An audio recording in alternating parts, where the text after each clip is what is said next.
We are hearing it everywhere now that the countdown has begun for Jesus' return, that what's unfolding between Israel and Iran is yet another prophecy fulfilled, that time is running out. Yes, what we are witnessing is deeply significant, but so many children of God are experiencing fear because of what's happening. The Bible clearly tells us no one knows the exact day or hour of His glorious return.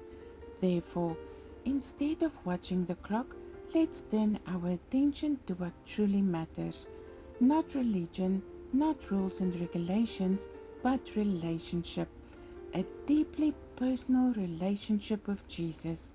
Because when you love someone, fear has no place in that relationship. A child who adores their parent looks forward to seeing them. Friends who've been apart can't wait to reunite. A husband longing to see his wife after a long journey, it's pure joy that fills his heart. We can picture the same with Jesus. But sadly, so many imagine our loving Heavenly Father as a harsh judge with a black book, watching our every move, writing things down to punish us later. Some even believe He causes disaster in our lives now to discipline or teach us lessons. That is lies, straight from Satan himself, the deceiver and father of lies. Our Heavenly Father is not in the business of child abuse. He is good, perfectly good. He is a loving Father who desires only good for His children, always. He doesn't demand performance. He doesn't even require perfection. He simply wants you, your presence, your nearness, your heart. No striving, no earning, just closeness. Yes, He promises that He is always with us, never letting us out of His sight, but He also longs for us to be mindful of Him throughout the day, not out of duty, but because He wants us to live in constant awareness of His love and goodness. You live life differently with this perspective.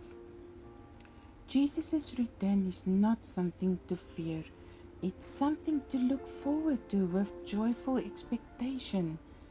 It will be the most beautiful homecoming we could ever imagine. Just to show you how loving and compassionate our Heavenly Father is, listen to what the Message Bible says in 2 Peter 3 verse 9. God isn't late with His promise, as some measure lateness. He is restraining Himself on account of you, holding back the end because He doesn't want anyone lost. He's giving everyone space and time to change. Another version says He is extraordinarily patient with you. Do you hear that? That's not harshness, that's not wrath, that's pure, unfailing love, compassion and mercy that keeps reaching out. If something doesn't grow, it's dying. So wherever you are today in your walk with Jesus, there is always room to grow deeper. Because in this life, we will never reach the full depth of who our Heavenly Daddy is. He is loving, kind, patient, gentle, faithful, tender-hearted, and full of mercy.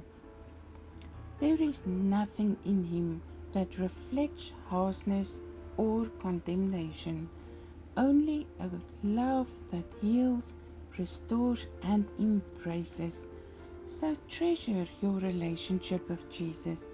Keep discovering more of who He is. Lean in closer, because walking with Him daily is the most beautiful, soul-deep adventure you will ever take. And when that glorious moment comes, when Jesus returns for us, let our hearts cry out in joy. Jesus, He's not coming to punish you, He's coming to embrace you. So don't be afraid of His return. Instead, live each day in such closeness with Him that when that day arrives, your heart overflows with excitement and joy because we will finally be home together forever. That's the greatest love story ever written. Embrace your relationship with Jesus, and in doing so, let your light shine brightly, leading others to Him, leaving His fingerprints on their hearts so that they too, with expectancy, will look forward to that glorious day.